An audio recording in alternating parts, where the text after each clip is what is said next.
นอกจากการสนับสนุนช่องของเรานะครับผ่านการกดไลค์กดแชร์แล้วก็ Subscribe นะครับผมปัจจุบันนะครับผมช่องของเราได้เปิดช่องทางใหม่ๆนะครับผมเพื่อให้ผู้ชมนะครับผมและแฟนๆของช่องนะฮะสามารถให้การสนับสนุนช่องเล็กๆช่องนี้นะครับให้ได้ไปต่ออย่างต่อเนื่องนะครับและมั่นคงนะครับผมด้วยระบบสมาชิกทุกคนสามารถที่จะกดสมัครนะครับผมสมาชิกนะครับผมที่ปุ่มจอยนะครับผมหรือปุ่มสมัครสมาชิกนะครับผมที่มุมขวาล่างใต้คลิปนะครับผมหรือมุมขวาบนในหน้าต่างของช่องนะครับผมเพียงเดือนละ50 บาทเท่านั้นนะครับผมโดยมีสิทธิพิเศษมากมายไม่ว่าจะเป็นตราประทับแสดงระดับหลังชื่อนะครับผมเป็นรูปเรือชิปเปอร์ที่ออกมาแบบอย่างสวยงามนะครับผมพร้อมกับอีโมจินะครับเป็นรุ่นพี่แฮมชิปเปอร์นะครับผมสุดน่ารักนะครับซึ่งใช้ในการพูดคุยนะครับผมในช่องคอมเมนต์แต่หากระบบสมาชิกยังไม่หนำใจนะครับผมเรายังมีช่องทางอื่นให้สนับสนุนกันนะครับผมไม่ว่าจะเป็นระบบซุปเปอร์แตงครับผมซึ่งหากผู้ชมเนี่ยเจอสัญลักษณ์นะครับรูปหัวใจนะครับผมที่มีดอลลาร์ไซน์นะครับผมหรือสัญลักษณ์รูปเงินดอลลาร์อยู่เนี่ยข้างใต้คลิปใดคลิปหนึ่งเนี่ยสามารถที่จะคลิกนะครับผมเพื่อโดเนทนะครับผมแทนคำขอบคุณนะฮะเพื่อเป็นการสนับสนุนช่องได้นะครับหรือจะเป็นการโดเนทนะครับผ่านบัญชีธนาคารนะครับผมซึ่งได้ใส่รายละเอียดเอาไว้แล้วนะครับข้างใต้คลิปนี้นะครับผมเอาไว้ที่คำบรรยายใต้คลิปนอกจากนั้นนะครับผมเรายังได้เปิด Line Open Chat นะครับซึ่งชื่อว่า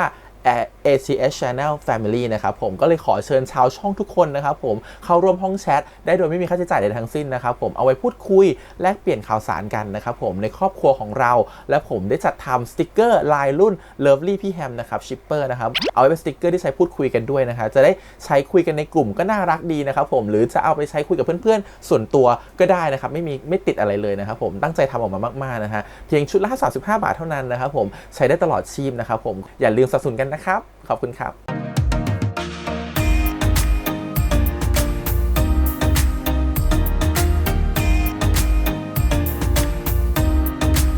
สวัสดีครับยินดีต้อนรับสู่ช่อง ATS Channel นะครับกับพบกันในการ reaction นะผมวันนี้อยู่พี่แฮมนะครับกับการ reaction ซีรีส์เรื่องหมาเห่าเครื่องบิน A Dog and a Plane EP ที่5นะครับ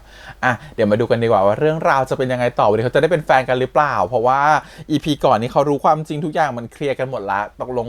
ใจของน้องคณิตจะถูกดูแลโดยโตโต้หรือเปล่าไปดูกันดีกว่ากับ EP ที่5ครับผมแล้วก็ขอบคุณก่อนนะผมทางเจมทีวีที่อนุญาตทำ reaction ได้ครับผมไปดูกันเลยผมกับหมาเห่าเครื่องบิน A Dog and a Plane EP ที่5ครับไปเลยนี่คือสมาชิกของภารกิจนบนภาภารกิจจะกู้คืนศักดิ์ศรีของคนที่มาก่อนแกเสียผู้ชายห่วยอย่างเธอนี่มันอะไรพี่เวหาฟังพี่ก่อนนะเวหาผมไม่เลวสมควรแล้วที่มันจะโดนแบบนี้ด่ามาดิพี่ด่ามาด่าเฮ้ยไม่ด่าหรอกแค่อยากให้รู้ว่าเราไม่ใช่ตัวเลือกของใครต้องร้องไห้แน่เลยงั้นผมจะได้ปล่อยมือคุณนะคุณมีแรงใจก็ปล่อยมาให้หมดเลยเราเอง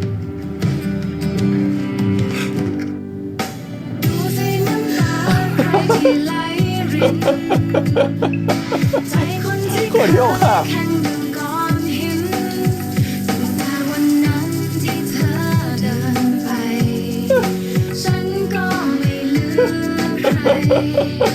คนผิดคือฉันที่ทำให้เธอจากไป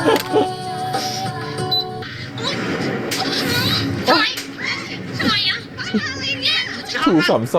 สิบเรื่องแล้วยังไงหน้าใหม่ก็เดี๋ยวหน้าเก่าแล้วกันหน้าเก่าแล้วกันไปกันเร็วไอ้คนหลายใจ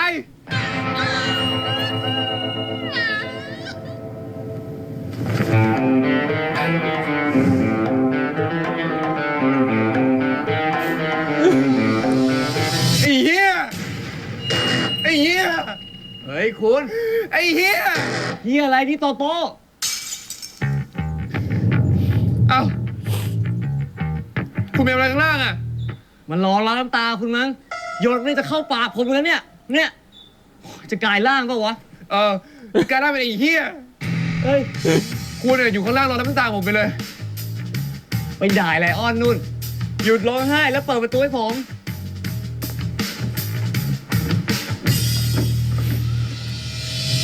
ไอ้เหี้ยเฮ้ยคุณ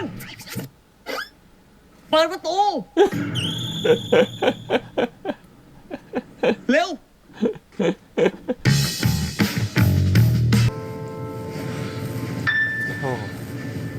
หมดอะไรแต่อยากมากสภาพเหมือนศพที่ผมเพิ่งเก็บมาเมื่อกี้เลยเดี๋ยว ถ้าจะมาซ้ำเติมทับถมสมน้ำหน้าก็รีบกลับไปเลยนะ ไม่มีลมจะคุยด้วย เฮ้ย ใครจะมาทับถมคุณ ผมเอายาลดกรดมาให้เนี่ย เห็นบ่นปวดท้องเป็นกรดไหลย้อนไม่ใช่หรอ วางไว้ตรงนั้นแหละ เสร็จแล้วกลับไปเลย อยากอยู่คนเดียว ผมปล่อยคุณอยู่คนเดียวไม่ได้หรอก คุณไม่ต้องเป็นห่วงผมหรอก ผมไม่ได้คิดสั้นอยู่แล้วแค่อยากจะดิ่งให้มันสุดเท่านั้นเอง โอ้คุณ มันก็ต้องออกไปข้างนอกหาอะไรทำหาอะไรอร่อยๆกิน จะหมกตัวอยู่ในห้องแบบนี้ทำไม ดูดิ ห้องโคตรเหม็นอับเลย ปกติห้องคุณนะหอมอย่างทุ่งลาเวนเดอร์ เคยไปไอ้ทุ่งลาเวนเดอร์น่ะ ดมจากน้ำยาปรับผ้านุ่มเอา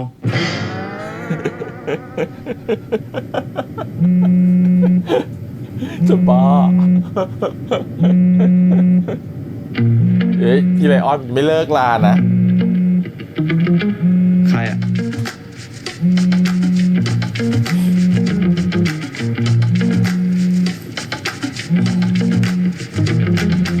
มีเฮียอะไร เขาไม่อยากคุยกับมึง จบในชาติชั่ว แค่เนี้ย ด่าไปเลย ด่าให้สะใจด่าตรงๆไม่ต้องด่ากับฟ้ากับอากาศหรอกใจปะ ไม่ต้องเก็บหรอกคุณ เดี๋ยวไอ้แม่บ้านมาเก็บ ผมจะเก็บจะใช้โควต้าหักหนี้ผมด้วย แล้วถ้าผมเก็บเสร็จเนี่ย ผมจะลากคุณออกไปข้างนอกด้วย ไปไหนอ่ะ ไม่ไปไหนทั้งนั้นแหละ จะอยู่ห้องร้องเพลงเศร้า น่ารักมากเลยมุม ใจ เนี้ย แต่ยิ่ง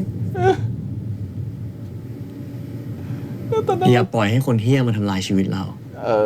อหน้าตาน่ารักมากเลยอ่ะเดี๋ยวมีมุมเนี้ย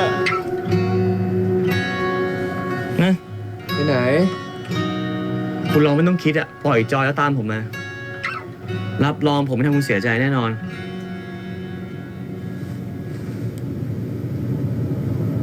เร็ว เฮ้ยดูดีๆดิลุกโอ้โห พูดไปตั้งนาน นอนต่อเลยนะว่าจะเหลือเชื่อเลย มา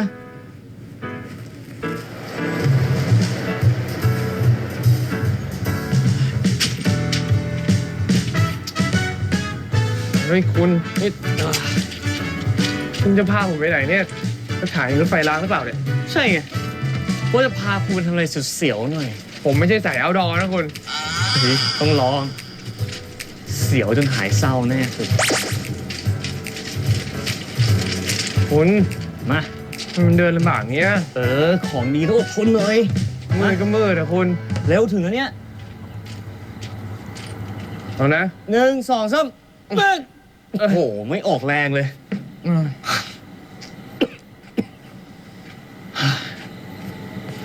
เป็นไง โอ้ยอะไรของคุณเนี่ย ผมไม่มีอารมณ์จะเล่นกับคุณนะ เฮ้ย เล่นหน่อยเศร้าๆแบบนี้มันต้องระบายออกคุณจะเก็บไว้ทำไม นั่งร้องไห้จมน้ำตาฟังเพลงอิงค์วรันธรก็ระบายเหมือนกัน คุณ เสียเหงื่อให้กีฬา ดีกว่าเสียน้ำตาให้ความรัก รู้จักปะรอนี้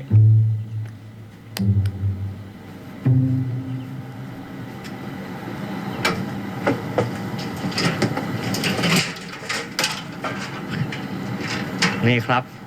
มาแล้วคุณ อุปกรณ์ระบายความแค้น คุณไปเอาอุปกรณ์กีฬามาจากไหนอะ ผมซ่อนไว้นั้นน่ะเฮ้ยผมชอบมาระบายลมณ์ที่นี่บางทีก็เอาไม้เทนนิสเก่าๆมาตี เอาไม้กอล์ฟมาฟาดบ้าง บางทีก็ตะโกนด่าคนแม่งโคตรบำบัดอะ มันช่วยได้เหรอ ช่วยได้ดิ คุณเศร้าๆอย่างเงี้ยอย่าเก็บมันไว้ระบายมันออกมา เอาไหนก่อน เห็นนิดแค่ ลองคิดว่าลูกเทนนิสเนี้ยเป็นไอ้เหี้ยไลออน นี่หัวแม่งเหรอ คุณหลบดิ โอ้ผิดหวังว่ะร้องออกมาเอ้ยดังอีกเอ้ยตะโกนออกมาเฮ้ยแรงๆแรงๆไปเร็วไปตายซะลูกขนได้แล้วอ่ะหนึ่งสองสามเอ้ยไข่อะไรอ่ะสุดแรงนะคุณ ไข่อะไรวะ ร้องดังๆอ้าวเจ็บแป๊มจะได้ โอ้ยไหวปะ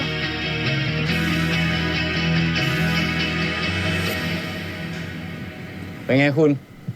ดีขึ้นไหม ก็ดีขึ้นนะคุณก็ดีกว่าจมอยู่กับตัวเองอ่ะ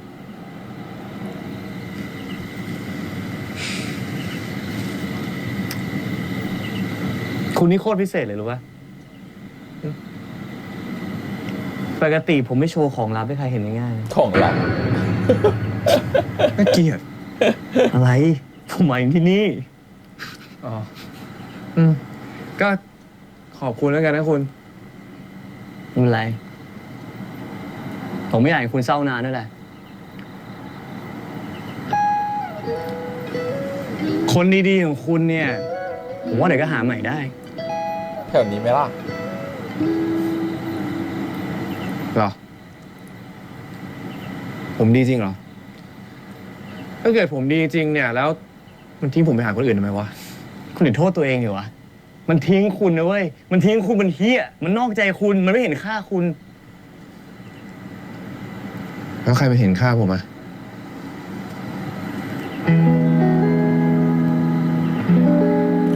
ข้างๆคุณนี่ไงล่ะ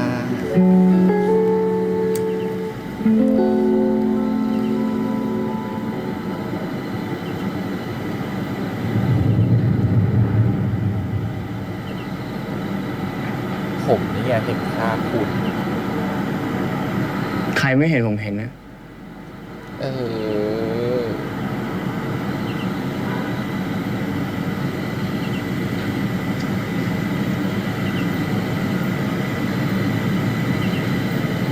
นี่ไม่ใช่เวลา ยังไม่ใช่ทัมมิ่งลูก ยังไม่ใช่ทัมมิ่งว่าวันนี้ยังไม่ใช่ ยังไม่ใช่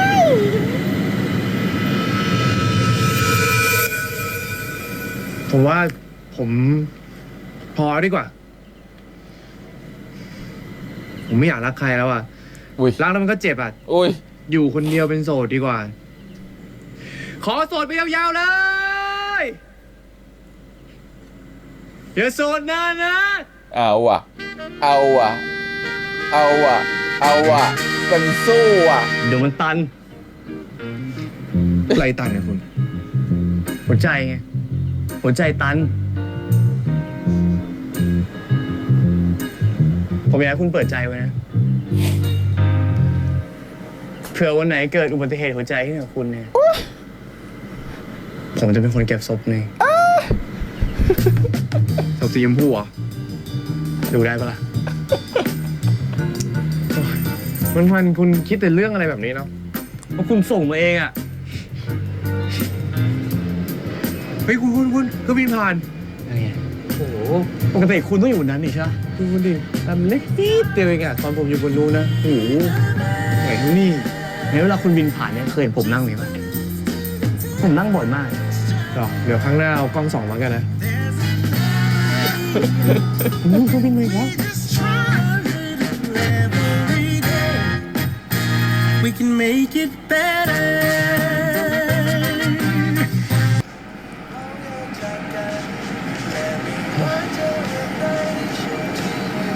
วันนี้เหนื่อยมากเลยนะคุณ แต่ว่าดีนะ เหงื่อเนี่ยมันเหมือนพาความเศร้าออกมาด้วยเลยอะ ผมบอกคุณแล้ว เสียเหงื่อให้กีฬา ดีกว่าเสียน้ำตาให้คนเฮงสวย มันประโยชน์อีกแล้ว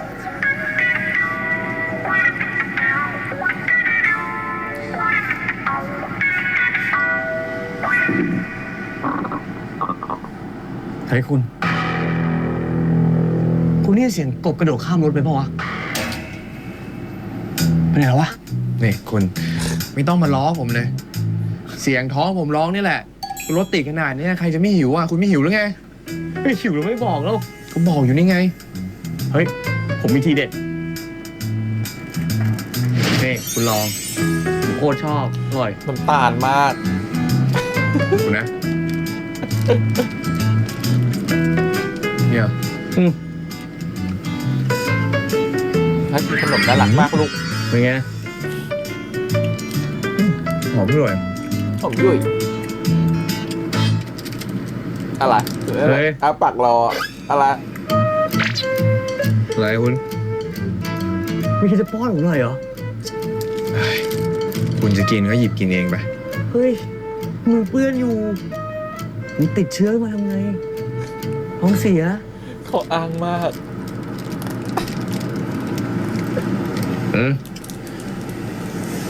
ยังไม่ถึงเลย ปากอยู่นี่ โอ้ยคุณ ปล่อยป้อน กัด ดีๆ โดน ไม่ป้ นิ้ว อน อ่ะ โอ้โหเดี๋ยวติดเชื้อพิษสุนัขบ้าพาผมไปฉีดยาก่อนเร็วเนี่ย ผมฉีดยาแล้ว ไม่เห็นมีปลอกคอเลย มีแต่ปอกอื่นนะ ทะลึ่งละ18 บ่อยละ โอ๊ยพี่เจ็บท้องค่ะ ไหวไหมครับคุณ โอ๊ย ใจเย็นๆนะครับ อย่าเพิ่งคลอดนะครับ โอ๊ย ช่วยด้วยครับ ช่วยด้วยครับ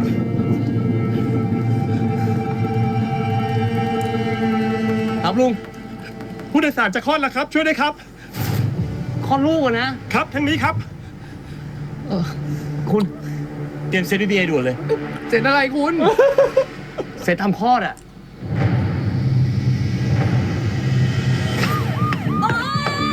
ขอโทษนะครับ คุณไปโรงพยาบาลไหมอะไม่ได้แล้วคุณโอ้เด็กโผล่แล้วต้องทำคลอดตรงนี้แหละ จะคลอดแล้ว ไม่ค่อยใส่ใจนะครับใจเย็นนะครับหายใจลึกๆนะครับแต่ภาพตรงหน้าเขาด้วย โอ๊ยเจ็บท้องโอ๊ยโอ๊ยโอ๊ย คุณแม่ โอ๊ย คุณจับมันเอาไว้แล้วช่วยข้าคุณแม่ของกลัว แม่ใจเย็นนะครับผม ค่อยๆหายใจเข้านะครับผมแล้วหายใจออกตามผมนะครับ1 2 3 คุณแม่อย่าเพิ่งเบ่งนะครับคอยเบ่งตามจังหวะผมนะครับ หายใจเข้าลึกแล้วกั้นหายใจนะครับ นับ 1 2 3 แล้วเบ่งพร้อมกันนะครับ ช่วยให้สัญญาณนะ 1 2 3โอเคครับดีครับดีครับหายใจเข้าครับโอเคดีครับอีกนิดเดียวครับโอเคโอเคมาแล้วครับโอเคครับออกคุณออกบ้านหน่อยไม่เอาคุณโอเคมาแล้วครับคุณแม่เก่งมากครับ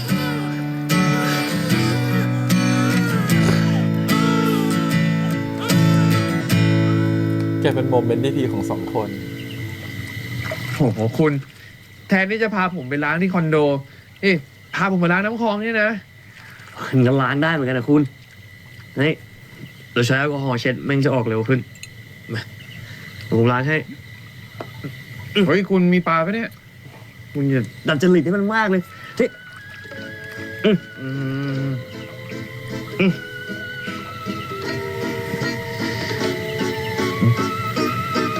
โหกี้ผมยังอึ้งอยู่เลยอะนี่คุณทำคลอดที่หลังรถเลยเหรอ ผมก็อึ้งเหมือนกัน ไม่คิดว่าจะทำได้ เคยแต่ฝึกมาของจริงนะ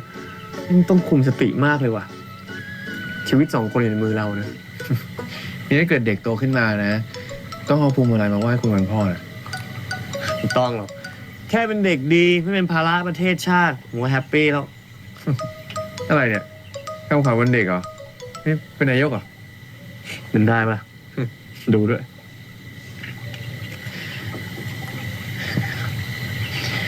คุณ ผมถามมาหน่อยดิทำไมคุณถึงมาเป็นกู้ภัยอะ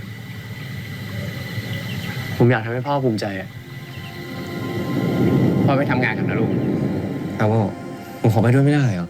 เราอ่ะดูแลน้องไปโน่น เดี๋ยวตอนเย็นเจอกัน เดินทางดีๆนะพ่อ อย่าลืมกลับมากินข้าวด้วยกันนะพ่อ โอเคลูก น้องคนนี้คือใครอ่ะน้องตาน่ารักจังเลย กลับมาอยู่บ้านเรานะป้ามาดูแลผมและหลิว เนี่ยเรามาไปไหน มาเขาไม่กลับมาหาเราแล้วหลิวเขาไปมีครอบครัวใหม่แล้ว แต่หนูคิดถึงม้าคิดถึงป้าด้วย ไม่เป็นไร หลิวยังมีเฮีย เฮียก็รักหลิวนะ เราจะผ่านเรื่องนี้ไปด้วยกัน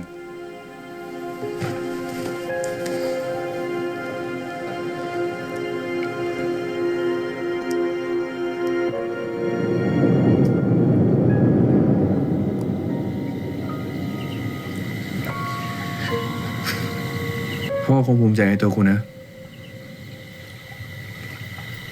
ผมก็เหมือนกัน คุณไปถึงสจวต อาชีพท็อปฮิตในฝันเลยนะ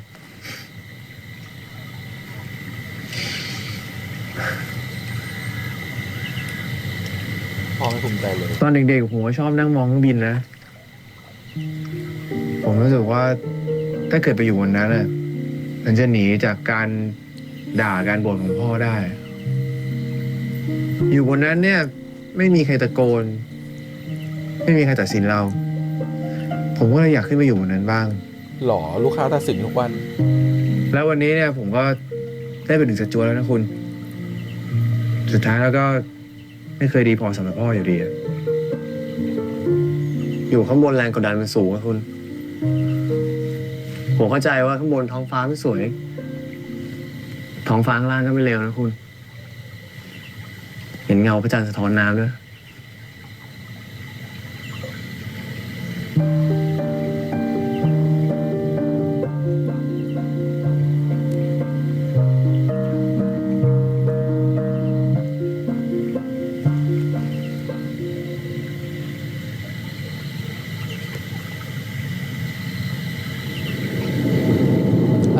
ทำอะไร ทำอะไร ทำอะไร โตโต้แกทำอะไร โตโต้ โตโต้จะเอาให้ได้ใช่ไหมคืนเนี้ยฮะ โตโต้แกจะเคลมพอยต์ได้ใช่ไหมวันเนี้ยฮะ มันใช่ไหมล่ะ ใช่เวลาไหมล่ะ จิ๊บคุณจะทำอะไรอ่ะจะเช็ดเลือดที่เปื้อนคุณอยู่นี่ไง อ๋อเนี่ยมาไม่ค่าย นี่อีกเหรอ โอ้ยคุณเข้าปากเลย อะไรเนี่ยนะนี่ไง นี่ไงไม่รู้ว่าใครเจ้าถิ่นอ่ะ นี่การชุดเจ้าถิ่นเจ้าถิ่นผมลากคุณไปเกณฑ์น้ำได้นะไม่เอาไม่ได้แล้วลองไม่เอาหลงตัวไม่เอานี่นะ อันนี้อิมโพไว้ อันนี้อิมโพไว้แล้ว อันนี้แกล้งกันแล้ว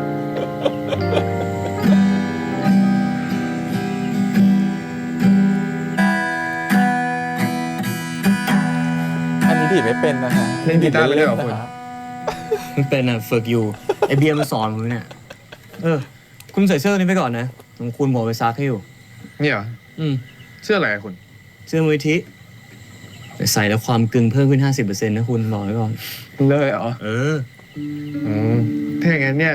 ผมพอจะไปเป็นกู้ภัยได้ไหม เขายังรับสมัครอยู่ปะ ไม่ไหวว่ะ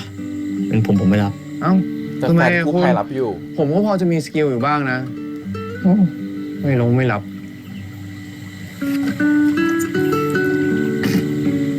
คุณไม่เหมาะเป็นกู้ภัยหรอก คุณหมอจะเป็นแฟนกู้ภัยมากกว่า นี่หรอ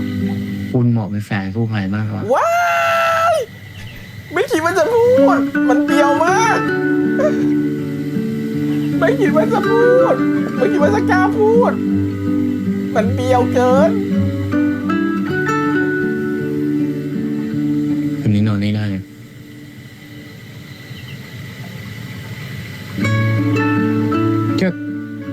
ก็ดีเหมือนกัน แต่ว่าผมบอกไว้ก่อนเลยนะ ผมอะแค่ไม่อยากกลับไปนอนฟุ้งซ่านคนเดียวที่ห้อง ได้ดิ เฮ้ย แต่คุณต้องสัญญากับผมอย่างหนึงนะ อะไร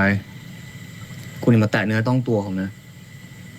ผมไม่อยากเป็นสนามอารมณ์คุณนะ ใครบอกนิววี่ตัวใหญ่ ใครจะไปทำอะไร ฉากนี้ คุณ เตตะวันตัวใหญ่กว่านิววี่นะเนี่ย โอ้ยไม่เอาละ ผมกลับบ้านดีกว่า คุณ อะไร อย่าอยู่คนเดียวเลย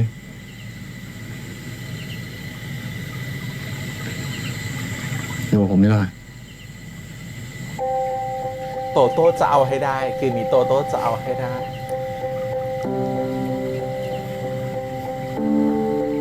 มา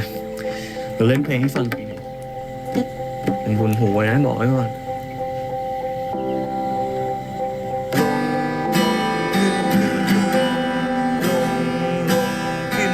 อันนี้คืออินโฟไว้คนที่เล่นไม่ได้จริงๆนะ ถ้าคุณนอนไม่หลับอะร้องเพลงให้ฟังได้นะ หรือว่าให้เล่าเรื่องผีได้นะมันมีหลายเรื่องเลย สวัสดีครับพี่แจ็ค ผมโตโต้นะครับ โทรมาจากสำโรงครับ อ๋อ ปกติฟังสดตลอดเลยครับ ตรงนี้อยากฟังกับป้องกันนะครับ ม คุณ ลึงต มัน ลอ จะ ด ยิ่งน้อยไม่หลับซะมากกว่า แค่คุณนอนข้างๆเฉยๆก็พอแล้ว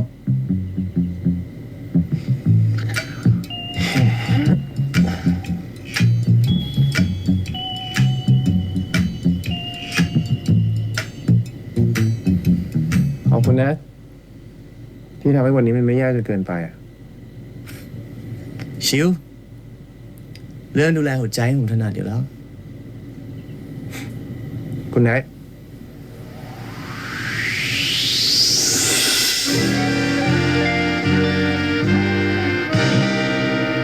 เจอนะมึงในฝัน เดียวมากค่ะ จะเป็นคุณทีสองหรือไงคะโตโต้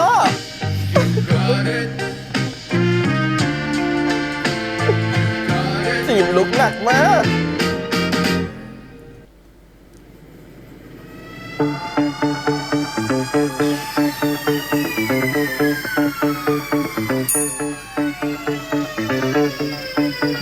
พี่ครับ ช่วยผมหน่อยได้ไหมครับ ครับ มีอะไรครับ เร็วหน่อยดิพี่ ไม่รู้ว่าน้องผมเป็นไงบ้างเนี่ย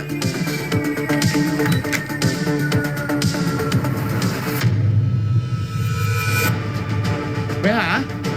ไปหา ไปหา ไปหา สภาพอกหักไม่ต่างกันใช่ไหม ไปหา เฮ้ยทำบ้าอะไรเนี่ย เฮ้ยนี่มาได้ไงอ่ะ ไม่ต้องสวมเข้ามาได้ไงทำไมทำแบบนี้วะ ชีวิตยังมีพรุ่งนี้เสมอพี่ตูนเขาก็สอนไว้ไม่เข้าใจเหรอฮะคนเราเกิดมาครั้งเดียวตายครั้งเดียวจะเอาชีวิตไปทิ้งกับผู้ชายห่วยๆทำไมวะ อะไรอ่ะ พี่คิดว่าผมจะฆ่าตัวตายเหรอ ผมมาแค่แช่น้ำล้างตัวเฉย อ้าว จริงดิ ใช่ดิพี่ ผมอยากล้างความชั่วจากตัวเองอ่ะ ของแบบนี้มันล้างกันได้ด้วยเหรอวะ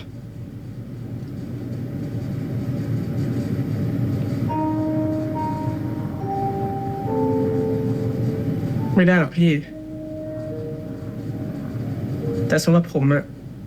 มันเป็นเหมือนการได้เริ่มต้นใหม่ ได้ล้างความคิดชั่วๆที่ทำให้ผมไปชั่วคนอื่นอะได้ล้างความรู้สึกไม่ดี ที่ผมเคยรู้สึกมาโดยตลอดอะต่อไปเนี้ยพี่ ผมจะเป็นไว้หาคนใหม่ ที่พ่อแม่ติดปีกบินแล้วพี่ ได้ยินแบบนี้พี่ก็สบายใจ ตกใจหมด เกือบผายปอดให้ละ แล้วทำไมพี่ถึงคิดว่าผมจะฆ่าตัวตายอะ ก็วันนั้นพี่เห็นเราพูดแบบนั้นพี่ก็เลยเป็นห่วงเลยมานั่งรอที่ล็อบบี้ทุกวัน แล้วตั้งหลายวันเราก็ไม่เห็นลงมาจากห้องเลย ด่ามาดิ ด่าเลย ไม่ด่าหรอก แค่อยากให้รู้ว่าเราไม่ใช่ตัวเลือกของใคร ผมเองรู้สึกแบบโคตรไร้ค่าพี่ ถ้าเรื่องนี้ไม่มีผมอะทุกคนคงมีความสุขกว่านี้ใช่ปะ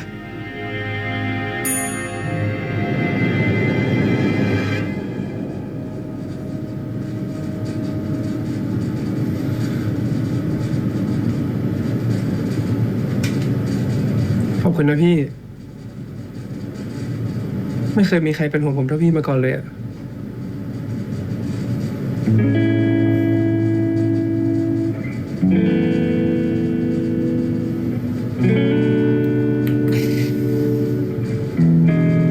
พี่ขอลงไปแช่น้ำด้วยคนดิ ว้ายอะไรกันนี่ ประตูห้องล็อกหรือยัง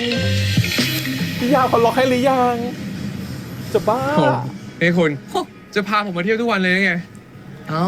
ก็ผมไม่อยากให้คุณนอนร้องไห้ฟูมไฟายทำร้ายตัวเองอยู่ห้องคนเดียวไง คุณ มันก็ต้องใช้เวลาหน่อยป่ะ คุณไม่เคยได้ยินเหรอ5 ขั้นตอนในการผ่านความเศร้าโศกให้ได้อะขั้นแรกนะ คุณก็จะไม่ยอมรับความจริงทำไมอ่ะทำไมคุณถึงทิ้งผมไปอ่ะทำไม ส่วนขั้นตอนที่ 2 เราก็จะรู้สึกโกรธ คุณทิ้งผมไปได้ยังไงทำไมคุณถึงทำอย่างนี้ทำไม ส่วนขั้นตอนที่ 3 ก็คือขั้นตอนของการต่อรองและร้องขอ คุณ จะทิ้งผมไปเลยนะ กลับมาหาผมได้ไหม และขั้นตอนที่ 4 เนี่ย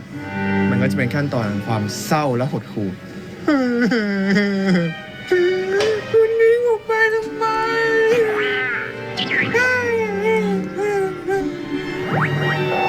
ส่วนขั้นตอนที่ 5 เนี่ย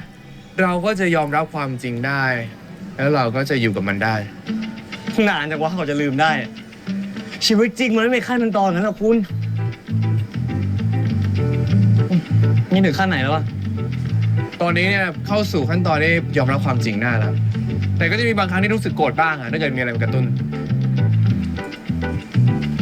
แต่ผมเชื่อนะว่าถ้าคุณมาเดทกับผมเนี่ย เดท ผมจะพาคุณผ่าน 5 ขั้นตอน ใช้คำว่า ไม่สู่ เดท นิพ ว่ะ พานเลย เดทอะไรคุณ ตอนนี้เนี่ยผมขอพักหัวใจก่อน เรื่องรักเนี่ยผมไม่สนแล้ว ตอนนี้อยากจะโฟกัสด้านอื่นๆในชีวิตก่อน พักอะไรคุณ มันต้อง move on ให้ไว ปล่อยไว้นานเนี่ย จะชวนจีบตลอดเวลา หัวใจมันด้านชานะ จะชวนจีบตลอดเวลางงมากจะให้คนเลิกเป็นแฟนต่อเลย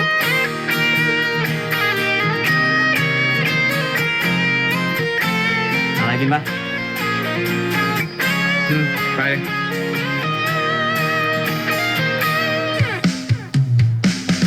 เมื่อมองดูท้องฟ้าที่กว้างไกลไม่อยาก แต่ประสบการณ์คือเวลามีแฟนที่แบบต่างกันมากอะมันจะต้องเปลี่ยนไลฟ์สไตล์เยอะพอสมควรเหมือนกัน รักแล้วมันไม่มีประโยชน์ สมมติเราบินเมืองนอกตลอดอย่าง เธ เงี้ย อรักใครแล้วไม่เข้าทีไม่มีของดีให้เธอ ไลฟ์สไตล์เราก็เปลี่ยนวิถีการทำชีวิตเราก็เปลี่ยน ฉันก็จะคอยอยู่ตรงนั้นฉันก็เป็นแค่เพียงคนธรรมดาไม่ได้มีราคาแต่คนคอยเรียกหาเพราะที่สิ่งไป ไม่ได้นี่หว่าคุณ เฮ้ยแม่งจังวะ ผมเริ่มกลัวแล้วเนี่ย โอ้โหคุณไม่ต้องห่วงหรอกตอนที่ผมเล็งเนี่ยผมไม่ได้ถึงหน้าคุณ ผมรู้ ถ้าคุณนึกถึงหน้าผมเนี่ยคุณน่าจะใช้สอนรักมากกว่า นี่คุณยังจะพยายามอีกเนาะ เออ ผมบอกแล้วไงว่าขอเวลาทำใจก่อนนะ ผมทำใจไปดิ ผมก็ใช้เวลาจีบของผมไป แต่ผมทำคะแนนเลย เออ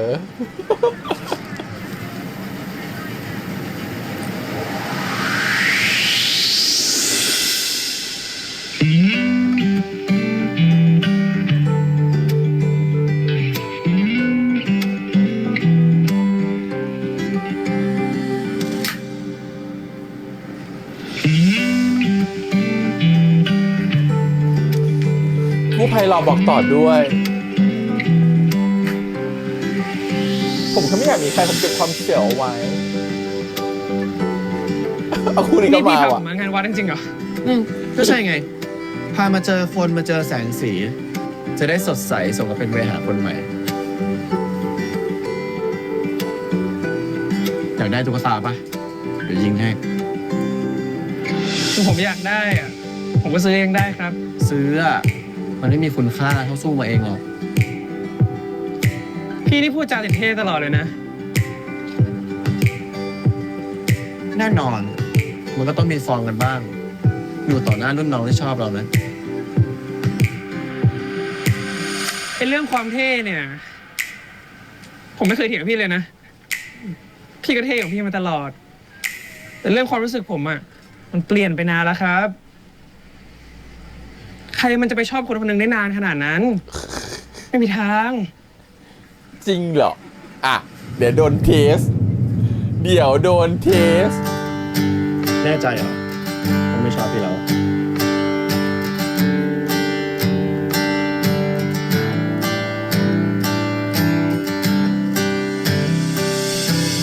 ผมอยากได้ตัวนั้นอะ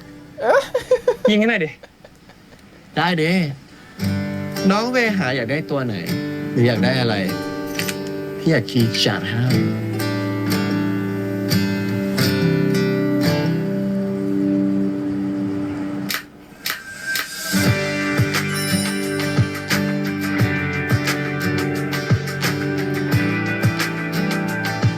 ครับ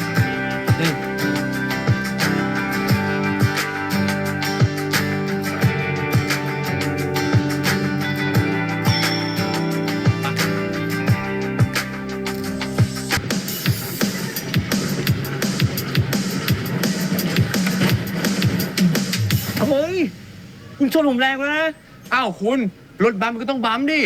คืนนี้คุณโดนบัมทั้งคืนแน่ โอ้โหคุณนี่ทะลึ่งตลอดเวลาเลยนะ บัมบูมบูมหรือเปล่า คิดอะไร เฮ้ย ใจเริ่มไม่สะอาดแล้วคุณอ่ะโหคุณนี่สีเสมอผมแล้วอย่างเงี้ยโอ๊ย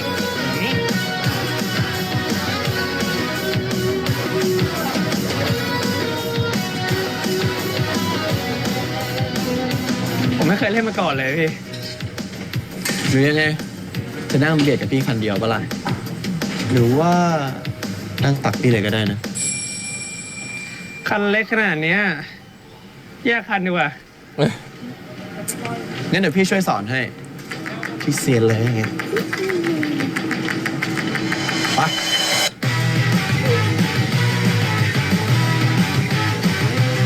เอาเหรอนี่ไง เดี๋ยวเจอกันจะเป็นยังไงเนี่ย ขอตัวใส่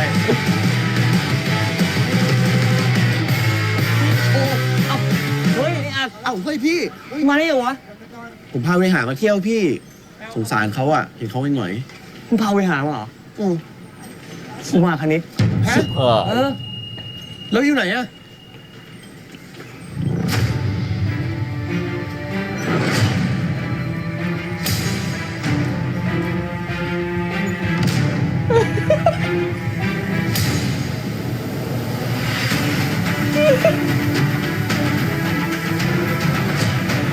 เดี๋ยวมีคนมาขวางแน่เลยคิดว่าออกมา เฮียอะไรมึงวะมึงขับอย่างของมึงเนี่ยฮะ ขอโทษครับไม่ มึงไม่เคยเล่นเหรอ ขอโทษจริงๆครับ คือพอดีไม่ได้ตั้งใจเลยครับ ขอโทษแล้วมันหายปะถ้ามึงอยากให้กูหายเนี่ย มึงก็จ่ายค่าเสียหายมาเลย อะไรเนี่ย เจ็บขนาดนั้นเลยครับ ถ้าเกิดเจ็บมากเนี่ยเดี๋ยวผมพาไปส่งโรงพยาบาลไหมครับ อ้าว พวกนี้มึงหัวหมอเหรอวะทำพวกกูเจ็บ เป็นนักเล่นทุกเรื่องเลยนะคุณเนี่ย ดิวะหึ ใจเย็นใจเย็นครับใจเย็นใจเย็น เฮ้ยมึงทำเพี้ยอะไรไอ้ชิมงใครเนี่ย กูโตโต้กูเป็นหน้าที่ดูแลเขา เฮ้ย พี่ใจเย็นๆ คือเขาจะชนผมไม่ได้ชนพี่ เขาตั้งใจชนผม เดี๋ยวผมรับผิดชอบเอง เท่าไหร่วะมาพี่ 5,000 เฮ้ย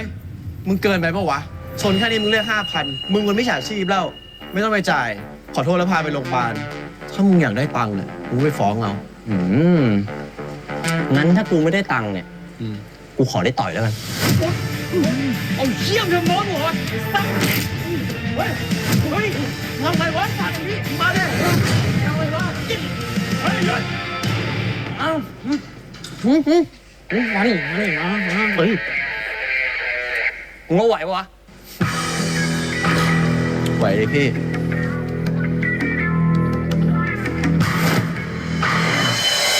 วิ่งเอาไหวพี่ เฮ้ย เอาไอ้เหี้ยคุณนี่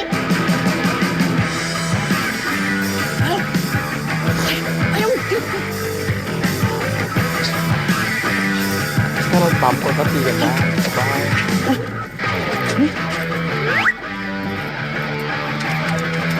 ชิบเหรอวะ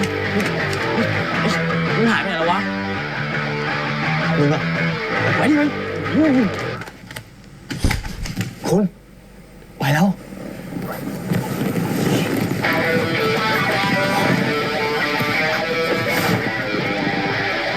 เกือบซวยแล้วแม่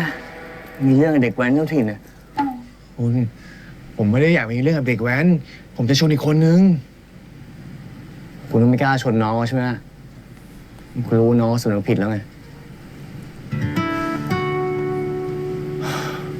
ผมว่าเขาก็เป็นเหยื่อแล้วอ้อนเหมือนกันแหละ คุณเนี่ยคนดีทำเรื่องร้ายไม่ขึ้นหรอก เรื่องเลวเป็นหน้าที่ของผมอะ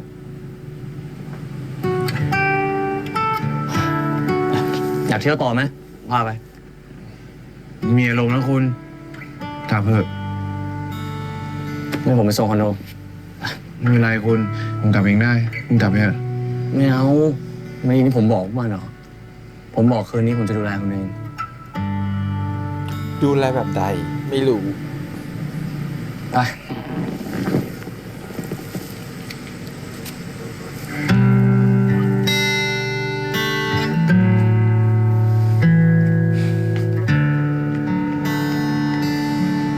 หายไปไหนแล้ววะว่าทางนู้นว่ะ โอ้โห ชัดมาก เด่นมาก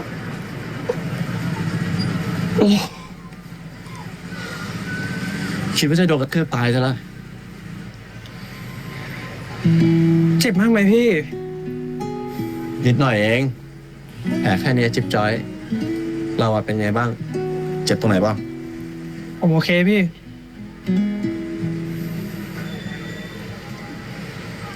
แต่พี่แค่นี้เขาน่าชนผมจริงๆอะ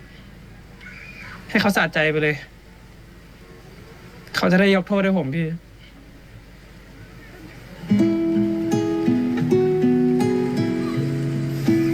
จุดโทษตัวเองได้แล้ว ถ้าเขาไม่ให้อภัยเราอะเราก็ทำอะไรไม่ได้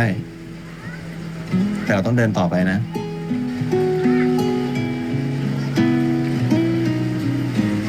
พี่จะยืนอยู่ข้างเราเองหึไป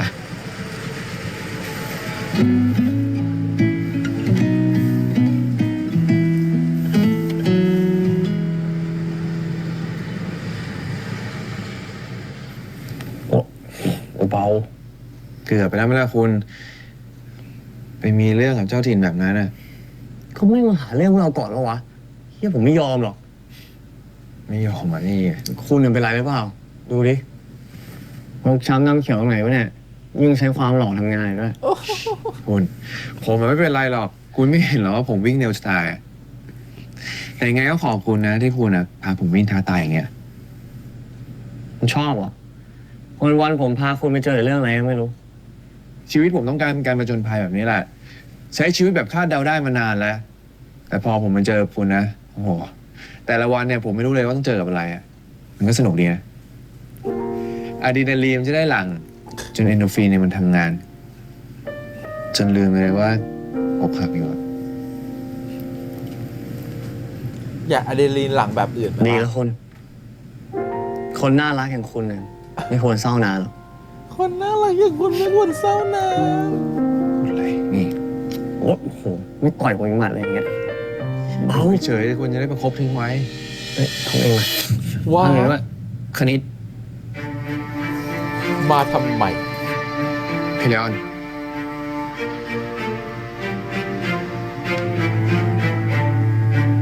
หายไปไหนมา พี่โทรก็ไม่รับ แล้วพี่มารอที่ล็อบบี้ตั้งนานแล้วด้วย ทำไมอ่ะพี่ ผมจะไปไหนมาไหนเนี่ย ผมต้องรายงานพี่ด้วยเหรอ เราไม่ได้เป็นอะไรกันแล้วนะ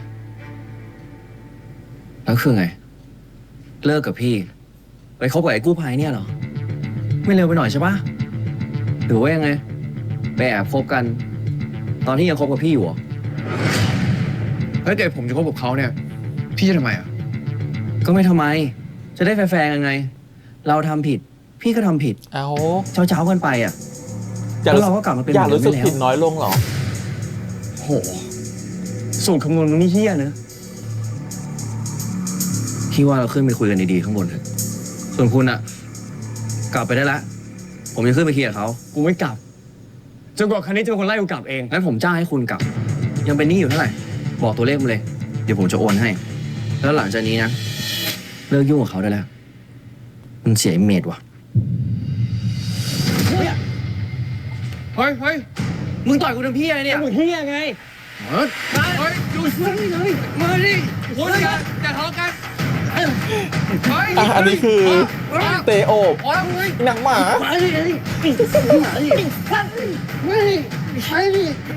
แต่นี่เป็นเตล่างแข่งขันนะเตล่างแข่งเกม จะไม่ยอมแพ้เด็ดขาด มึงอยู่ดูก่อนทำไมอ่ะ มาดิ มึงมาเลยมาดิ โอ้ยหยุดบอกให้หยุด พี่ ผมว่าพี่กลับไปก่อนเถอะ คืนนี้ผมจะอยู่กับเขา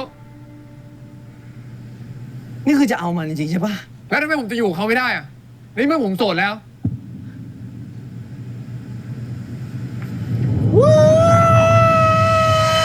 ได้จูบฟรีเลยลูก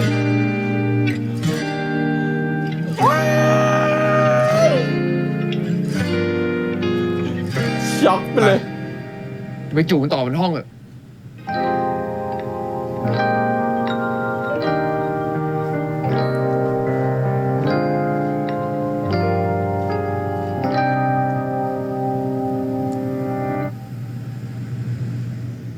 เมื่อกี้ผมขอโทษนะที่จูบคุณแบบนั้นนะ ชอบ ผมแค่อยากให้เขากลับไป อยได้อยู่แล้ว ไม่เป็นไร ผมคิดเงินอยู่แล้ว โอ๊ย หักหนี้ผมด้วย ตายแล้วเนี่ยบอกจะซื้อเด็กไซร่า ได้ดิ เดี๋ยวผมจะลดให้คุณเยอะๆเลย ผมล้อเล่นเมื่อล่ะ ผมเข้าใจคุณนะงั้นผมกลับก่อนนะผมว่าคืนนี้คุณน่าจะอยากอยู่คนเดียว มีอะไรก็โทรมาแล้วกัน อยากอยู่กับเธอนั่นแหละเอ้ยยา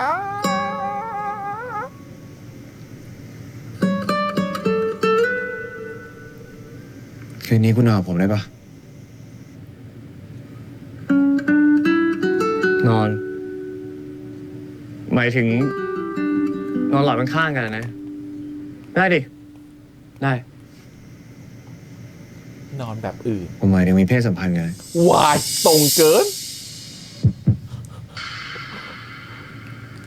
ตรงเกิน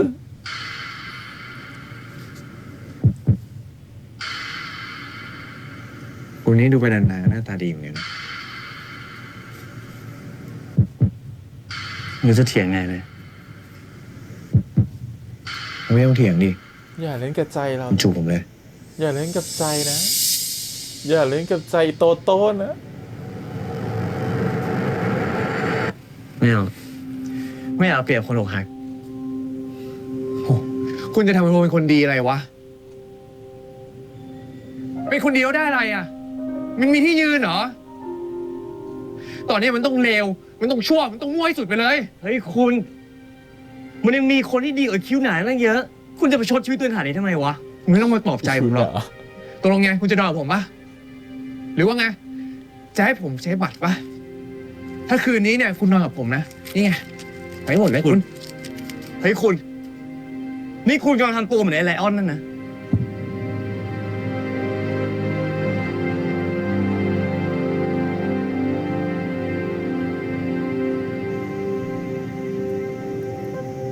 ผมขอโทษแล้วกัน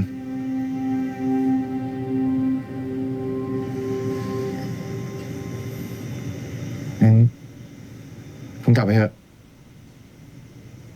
ยังไงก็ไม่มีใครอยากอยู่กับผมอยู่แล้ว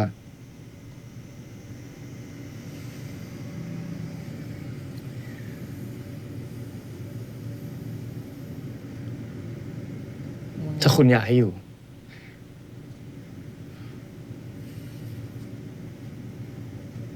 ผมก็จะอยู่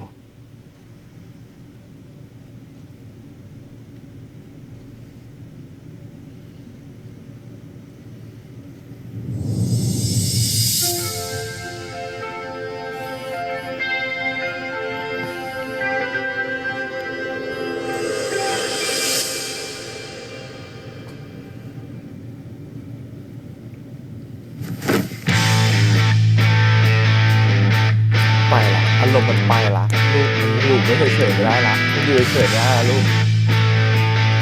โอ๊ยตายละลูกโอ้ยมันอยู่เฉยๆไม่ได้ละลูกตายละลูกมันไปละลูกมันไปละลูกมันไปละลูกแก้วเจอจานเจอโยนมันไปลูกมันไปละลูกมันไปละลูกมันไปละลูกมันไปละลูกโอ้โหลูกฉันโตหมดละลูกฉันโตหมดละลูกฉันโตหมดแล้วไม่เคยเห็นอะไรแบบนี้ลูกฉันโตหมดแล้วอ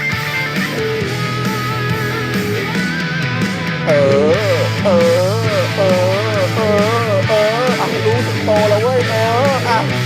อ่ะสมกับหนังที่โจโจ้ปากแล้วก็เป็นตัวเราเห็นแค่นี้แหละจบอะไรสไตล์ให้แค่นี้เจมได้แค่นี้อย่าไปหวังเห็นอย่างอื่นเหงาเมื่อไหร่ก็แวะมานะคนดี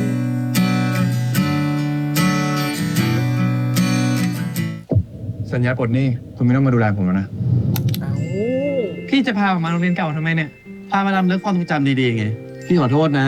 ที่มีส่วนกับความทรงจำที่ไม่ดีของน้องอ่ะขอโอกาสให้พี่ได้แก้ตัวได้ไหมสวัสดีครับ มารับธนิตไปทานข้าวครับ คนขับรถกู้ภัยให้กูไปสู้กับเขาวะ คุณยังมีโอกาสอยู่นะ โอกาสอะไร โอกาสที่จะได้ขอผมเป็นแฟนไง อาทิตย์หน้าได้เป็นแฟนเลยเหรอ เร็วไปปะ โอ้ยเอ็นดูนะฮะน่ารักอ่ะ EP นี้ไม่ต้องพูดเลยมากเลย ใจโตโต้มันรักอยู่แล้วล่ะมันพยายามจะจีบแล้วจีบอีก แต่มันก็เป็นช่วงอกหักอะเขาต้องให้เวลาเขาทำใจนิดนึง จะแบบว่าให้มาแบบรักทันทีก็ไม่ได้หรอกแต่สุดท้ายแล้วอารมณ์มันก็บิ้วไงเพราะว่ามีตัวเร่งปฏิกิริยาเยอะไม่ว่าจะเป็นไลออนมาหาก็เลยแบบว่าอ่ะไหนๆก็ไหนๆแล้วลองดูสักตั้งละกันเพราะรู้สึกว่าเขาก็เป็นคนดีเหมือนกันทำให้เราเคลิมมาหลายทีอมยิ้มมาหลายแอะแล้วก็ขอจูบเขาสักทีจูบแล้วมันได้ว่ะฟิลมันไปละจะมาเบรกตอนนี้ก็ไม่ทันละแม้เมื่อกี้จะรู้สึกว่าขอโทษนะทำตัวไม่ดีไปแล้วรู้สึกว่าแบบดูถูกคุณไปแล้วแต่อีโตโต้มันก็เห็นว่าเขาน่าสงสารไม่อยากให้เขาอยู่คนเดียวผมอยู่ก็ได้คุณอยากให้ผมอยู่แต่ไม่รู้หรอกว่าจบจากร้านนี้มันจะเป็นยังไงคุณจะเกลียดผมหรือเปล่าหรือคุณจะไม่เอาผมแล้วหรือคุณจะแค่ชั่ววูบแล้วก็คิดละกันจูบไปแล้วมาสตาร์ทและเครื่องฟิตสตาร์ทติดง่ายมันก็ปั๊บโต๊ะเตอะพังแต่นั่นแหละฮะเจมทีวีเราเห็นแค่นี้ยังจะมาเห็นนู่นนี่นั่นเกินกว่านี้ไม่ได้เห็นแค่นี้ปิดประตูปุ๊บหายไปเลยจบจะวายนะฮะโอเคถือว่าทำได้ดีแล้วก็ลูกโตแล้วจริงๆเพราะว่าอยู่กับเตนิวมานี่น่าจะเป็นโอ้โหดุเดือดเลือดพล่านสุดนะอาจจะไม่ได้ที่สุดสำหรับฉากเลิฟซีนแต่น่าจะเป็นฉากเลิฟซีนที่เดี๋ยวน่าจะมีที่สุดกว่านี้รออยู่แล้วก็อันนี้น่าจะเป็นแบบดุเดือดเลือดพล่านประมาณนึงที่เราเคยเห็นเดนิวเล่นกันมันดูหูหื่นกระหายมากเมื่อกี้มันดูแบบเราเคยเห็นจูบเบาๆเล็กๆนะฮะนี่มันแบบโอ้โหตอนเชอร์รี่เมจิกนี่ยังแบบจูบแบบดูดดื่มแบบโอ้จะกินเขานี่ไม่ใช่แล้วอันนี้คือจูบแบบเธอจะกินเขาให้ได้มันยิ่งใหญ่เกินอ่ะ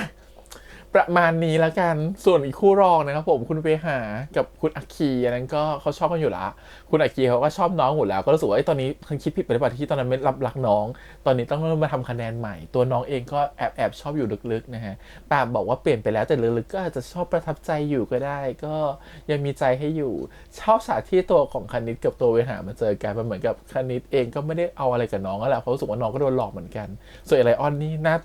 น่าตบมากจริงนะฮะสมแล้วโดนต่อยไปหนึ่งนะฮะแล้วก็มีแต่ฉากต่อยเมื่อกี้เหมือนฉากแบบอารมณ์ว่าเป็นเตตะวันโคฟต่อยกับตัวของอมอีกทีจริงๆนี่ฮะมาเห่าเครื่องบิน A Dog and a Plane EP ที่ 5 ขอบคุณอีกครั้งฝากกดไลค์กดแชร์กด subscribe ติดตามได้เสียงทาง Instagram Twitter และ Facebook วันนี้พี่แพมไปก่อนนะครับบ๊ายบาย